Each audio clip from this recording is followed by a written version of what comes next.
서군교회 성도님들 반갑습니다. 저는 아프리카 차드에서 사역하고 있는 서광 선교사입니다. 오늘 새벽 이렇게 하나님의 말씀을 통해서 여러분들과 또 인사 나눌 수 있게 되어서 감사합니다. 오늘 말씀은 예레미야 4장 1절에서 4절 말씀입니다. 예레미야 4장 1절에서 4절 말씀입니다. 제가 봉독하겠습니다. 이스라엘아, 정말로 내게 돌아오려거든 어서 나에게로 돌아오너라. 나 주의 말이다.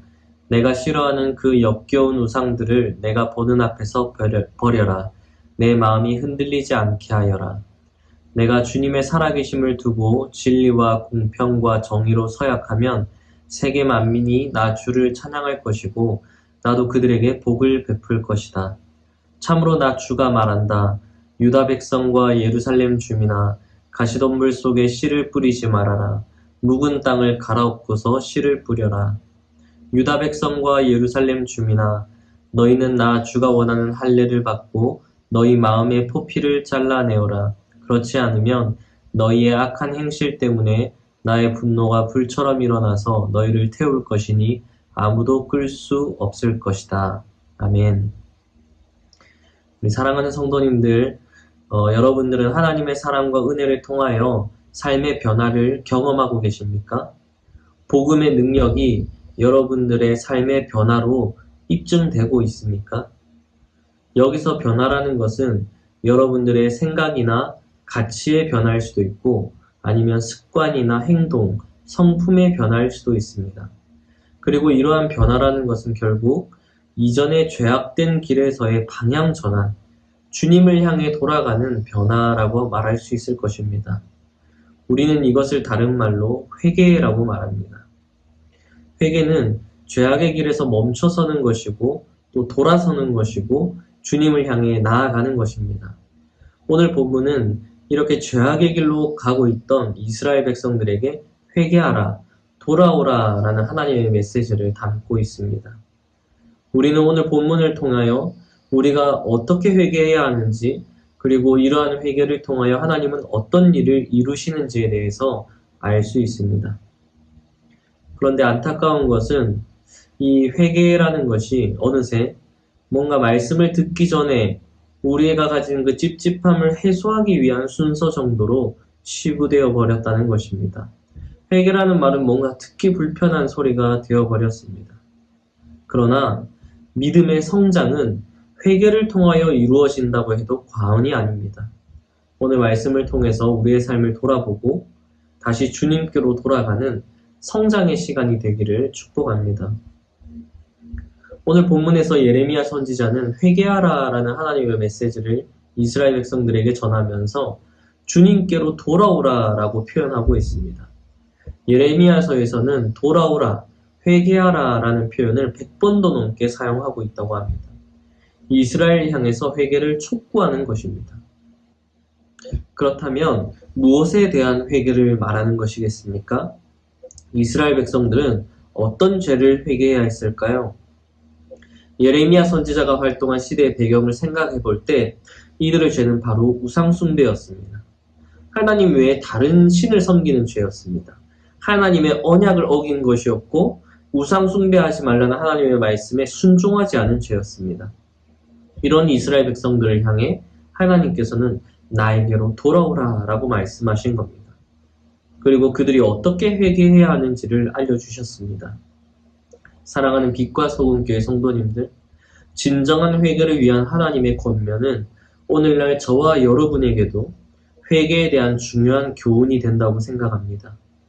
오늘 말씀을 바로 나의 것으로 받으시는 저와 여러분이 되길 축복합니다. 먼저 진정한 회개는 우리의 마음이 더 이상 흔들리지 않도록 하나님 앞에서 악을 버리는 것입니다. 오늘 본문 1절을 보면 다음과 같이 말하고 있습니다. 내가 싫어하는 그 역겨운 우상들을 내가 보는 앞에서 버려라. 네 마음이 흔들리지 않게 하여라. 하나님께서는 이스라엘 백성들에게 너희의 마음이 흔들리지 않도록 하나님께서 싫어하시는 그 역겨운 우상을 하나님 앞에서 버리라고 말씀하셨습니다. 마음이 흔들린다는 것은 결국 지난날의 삶을 그리워하는 것과 같습니다. 우상 숭배하는 삶에서 주님께로 돌아섰다면 다시는 우상 숭배하는 삶을 그리워해서는 안 되는 것입니다. 두 주인을 겸하여 섬기는 것은 불가능합니다. 지난날의 삶을, 잘못을 청산해야 하는 것입니다. 하나님 외에 다른 신을 우리 곁에 두지 말아야 하는 것입니다. 우리가 우상 숭배하는 삶에서 회개했다면 우상을 향해 서지도 말아야 되고 쳐다보지도 말아야 하는 것입니다. 롯의 아내는 죄악이 만연하여 하나님의 심판을 받은 소돔성을 빠져나오면서도 그곳에서의 삶이 그리워서 돌아보다가 소금 기둥이 되었습니다. 이스라엘 백성들은 애굽을 빠져나와 하나님께서 주실 약속의 땅을 향해 가면서도 애굽의 삶을 오히려 그리워하며 원망과 불평을 하다가 하나님의 심판을 받았습니다. 열왕기서에 등장하는 많은 왕들이 하나님과 이방신을 겸하여 섬기다가 심판을 받았습니다. 마음이 흔들린다는 것은 하나님을 신뢰하지 못하는 행동입니다. 하나님께서는 자신을 100% 신뢰하길 원하십니다. 우리의 삶의 70%는 하나님께 맡기고 30%는 다른 곳에 맡긴다면 그것은 하나님을 적당히 신뢰하는 것이 아니라 하나님을 신뢰하는 것이 아닌 것이 됩니다. 하나님께서는 이스라엘 백성들에게 우상을 내가 보는 앞에서 버리라고 말씀하셨습니다. 이것은 뒤를 돌아볼 여지를 없애는 행동입니다. 각오와 의지가 동반되는 행동입니다. 우리의 마음은 언제든지 뒤를 돌아볼 수 있으니 그 여지가 되는 것들을 아예 없애버리라는 것입니다. 하나님을 신뢰하는데 방해가 되는 것들 혹은 하나님보다 더 신뢰하는 것들이 있다면 그것은 하나님께서 정말 싫어하는 것이니 우리가 그 삶을 진정으로 회개하고자 한다면 그런 것들을 하나님 앞에서 버려야 하는 것입니다. 창세기 22장을 보면 아브라함이 이삭을 하나님께 바치는 장면이 나옵니다. 아브라함과 사라는 노년에 하나님께서 약속하신 아들 이삭을 갖게 됩니다. 얼마나 사랑을 부어주었겠습니까? 모든 것을 줘도 아깝지 않을 독자입니다. 그런데 하나님께서는 아브라함에게 사랑하는 독자 이삭을 하나님께 바치라고 했습니다. 아브라함은 그런 이삭을 하나님께 진심으로 드리려고 했습니다. 그때 하나님께서 하신 말씀이 무엇입니까? 창세기 22장 12절을 보면 네가 너의 아들, 너의 외아들까지도 나에게 아끼지 아니하니 내가 하나님 두려워하는 줄을 내가 이제 알았다라고 했습니다. 이 이야기가 주는 교훈이 무엇입니까? 사랑하는 아들을 하나님께 바치라는 것이 아닙니다. 사랑하는 아들로 인해서 혹여 하나님을 경외하는 마음이 흔들린다면 그렇게 해서는 안 된다는 것입니다. 사실 자녀들을 향한 마음이 하나님을 향한 마음보다 앞설 때가 얼마나 많습니까? 어느새 자녀들이 우상이 되어 있는 것을 보게 됩니다. 물질을 향한 마음이 하나님을 향한 마음보다 앞설 때가 정말 많습니다. 이와 같이 주님을 향한 우리의 마음을 흔드는 죄들을 깨닫게 하실 때 여러분들은 이것들을 하나님 앞에 내려놓으실 수 있겠습니까? 정말 큰 결심과 의지가 필요한 것입니다. 사랑하는 성도님들, 하나님을 경외하고자 하는 우리의 마음을 흔들어 놓는 것들이 무엇입니까? 진정한 회개를 위하여 우리의 삶에서 버려야 하는 것들을 오늘 이 시간 성령께서 깨닫게 해주시길 소망합니다. 그리고 성령께서 주시는 결단과 의지, 용기를 가지고 기꺼이 하나님 앞에 내려놓을 수 있는 저와 여러분이 되길 축복합니다. 다음으로 진정한 회개는 주님의 살아계심을 두고 고백하는 것입니다. 우리는 언제 주님께서 살아계신다는 고백을 하게 됩니까? 불법과 죄악이 드러나서 심판을 받을 때, 주님의 진리, 공평하심과 정의가 드러날 때 우리는 주님께서 살아계신다라는 고백을 하게 됩니다. 오늘 본문에서 하나님께서는 이스라엘 백성들에게 주님의 살아계심을 두고 서약하라고 했는데 이것은 회개의 고백이 엄중해야 한다는 것을 의미했습니다. 우리가 이러이러한 죄를 용서해달라고 다시는 이런 죄를 짓지 않겠습니다라는 고백을 할 때 이러한 고백은 결코 가벼운 고백이 되어서는 안 되는 것이죠. 오늘날 우리는 회개에 대한 엄중함이 사라진 시대를 살아가고 있습니다. 회개를 마치 컴퓨터 데이터를 삭제하듯이 손쉽게 하고 있습니다. 오늘 본문에서 주님의 살아계심을 두고 회개하라는 의미는 너희가 회개한 이 죄를 가볍게 여기고 다시 죄에 빠져 살아간다면 하나님의 살아계심이 공의로운 심판으로 드러날 것이라는 경고이기도 합니다. 사랑하는 성도님들, 회개를 가볍게 생각하는 것은 하나님을 가볍게 생각하는 것입니다. 죄를 가볍게 생각하는 것입니다. 그러나 주님은 이 죄를 용서하시기 위해 십자가에 달려 죽으셨습니다. 하나님은 공의로우신 분이시고 죄의 값이라는 것은 분명했습니다. 하나님의 하나뿐인 아들 독자 예수 그리스도께서 우리의 죄값을 대신 치르셨습니다. 죄를 가볍게 여기는 것은 주님의 은혜를 가볍게 여기는 것이고 값싼 은혜로 만드는 것입니다.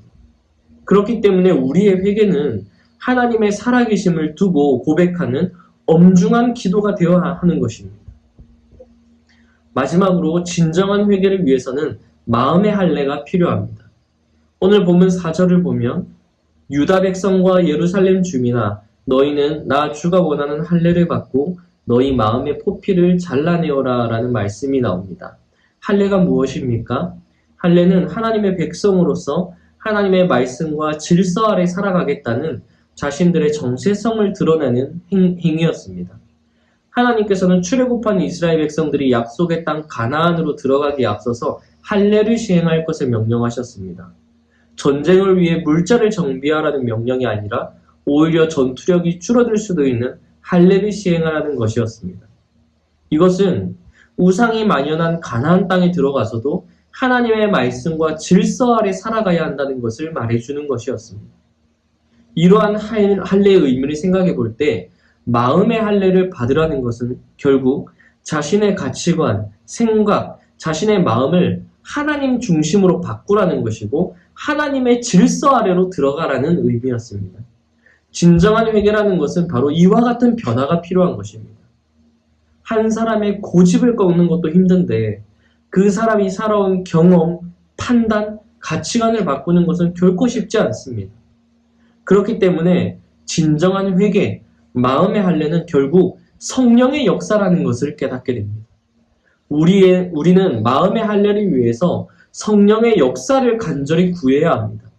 우리의 굳어진 생각과 판단을 바꿔달라고, 우리의 가치관을 하나님의 질서에 맞게 해달라고 이 새벽에, 이 시간에 성령의 역사를 구해야 하는 것입니다.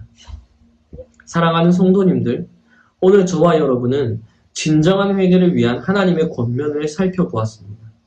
오늘 본문은 놀랍게도 이러한 회개를 통해 하나님께서 어떤 일들을 이루어 주시는지 우리에게 알려주고 있습니다. 우리가 너무나 잘 아는 말씀 창세기 12장 3절을 보면 땅에 사는 모든 민족이 너로 말미암아 복을 받을 것이다 라고 말하고 있습니다. 오늘 본문 2절 역시 세계 만민이 나 주를 찬양할 것이고 나도 그들에게 복을 베풀 것이다 라고 말하고 있습니다. 아브라함에게 주신 약속이 우리의 진정한 회개를 통한 삶의 변화로 그 아브라함에게 주신 약속이 성취될 수 있다는 것을 알려주는 대목입니다. 하나님의 살아계심을 두고 하는 진정한 회개를 통해서 하나님께서는 세계 만민이 하나님의 살아계심을 보고 찬양하도록 한다는 것입니다. 저와 여러분의 삶에서 진정한 회개를 통해 복음의 통로로, 선교의 귀한 통로로 쓰임받게 되기를 마음 다해 축복합니다. 이 시간은 이어서 저희의 기도 제목을 성도님들과 나누고자 합니다. 저희는 현재 차드 수도에서 4시간 정도 떨어진 마사꼬리라는 지역에서 사역을 감당하고 있습니다. 마사꼬리 지역은 대다수 카넴 종족이 거주하고 또 소수의 다른 무슬림 종족들이 거주하는 지역입니다. 저희는 카넴 종족 선교를 위해 이곳에 거주하면서 사역을 하고 있습니다. 현재는 카넴 종족 사람들을 만나면서 종족으로 습득하고 있고 또 다른 무슬림 이웃들과 교제하고 있습니다. 삶을 통해서 또 일상의 대화를 통해서 또 물 한 잔, 차 한 잔 나누는 그 시간을 통해서 주님의 은혜가 역사하기를 소망하고 있습니다. 저희를 위해 기도해 주실 때 복음의 능력이 무슬림 이웃들과의 만남 속에서 나타나게 해주시고 특별히 카넴 종족 사람들과의 만남 속에 니고데모와 같은 자를 만나게 해달라고 복음의 여운과 고민이 그들의 마음에 남아서 연속적인 만남으로 이어질 수 있도록 기도해 주시면 좋겠습니다. 마사꼬레에는 저희가 현재 어린이 도서관을 건축하였습니다. 이 어린이 도서관이 무슬림 아이들과 또 그 부모님들과의 접촉점이 되기를 좀 기대하면서 준비하고 있는데요. 도서관이 잘 준비되고 운영을 하는데 지혜를 주시도록, 특별히 무슬림과 크리스천 간에 또 종족들 간의 갈등이 어릴 때부터 나타나고 있는데, 이 어린이 도서관이 그런 갈등의 회복을 위한 그런 축복의 통로가 되게 해달라고 기도해 주시면 좋겠습니다. 마지막으로 저희 가족들의 영육의 건강을 위해 기도해 주시면 좋겠습니다. 먼 땅에서, 지방에서 저희 한 가정만 살아간다는 것이 쉽지는 않은 것 같습니다. 영적인 풍성함과 육신의 건강이 부족함 없이 채워지고 늘 주님의 평강을 누릴 수 있도록 기도 부탁드립니다. 올 한 해 기도와 물질로 동력해 주신 우리 빛과 소금 교회 성도님들의 한 해가 하나님의 은혜로 채워졌기를 소망해 봅니다. 그리고 내년 한 해도 하나님께서 주시는 비전과 소망을 가지고 힘차게 나아가시기를 축복합니다. 기도하겠습니다. 사랑의 주님, 역사하시는 주님, 감사합니다.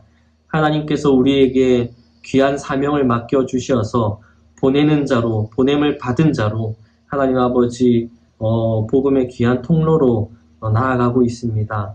하나님 아버지, 우리 빛과 소금교회 모든 성도님들과 또 이 땅에서 사역하는 저의 가정 가운데 주님의 능력과 역사가 나타나게 하여 주시고, 특별히 모든 이웃들과의 만남 속에서 주님의 사랑이 풍성히 나눠질 수 있도록 인도하여 주시옵소서. 하나님 아버지, 우리가 주의 말씀을 떠나 그렇게 죄의 길로 나아갔음을 이 시간 회개합니다. 하나님 아버지, 어느새 가볍게 그렇게 손쉽게 회개하고 있었던 우리의 삶을 돌아보게 됩니다. 하나님 아버지, 주님께서 우리의 죄를 위해 생명을 다하여 그렇게 우리를 품어주셨던 것처럼 하나님 아버지, 그 죄의 무게를 엄중히 여기고 우리의 삶에서 주님을 위해 나아가는 삶, 정말 죄를 멀리하는 삶, 죄를 버리는 삶, 죄와 싸워 이기는 삶을 살아가게 하여 주시옵소서. 그리하여서 우리의 이 삶을 통해 정말 이 땅의 많은 사람들이 주님을 찬양하고 주라 고백하는 일에 귀하게 쓰임받게 하여 주시옵소서. 이 새벽에 우리가 가지고 온 그 많은 기도의 제목들 하나님 아버지 응답하여 주시고 올 한 해 그렇게 이끌어 주셨던 것처럼 내년에도 새해에도 하나님 아버지 주님의 선하심이 늘 함께 할 수 있도록 인도하여 주시옵소서. 감사합니다. 예수님의 이름으로 기도했습니다. 아멘.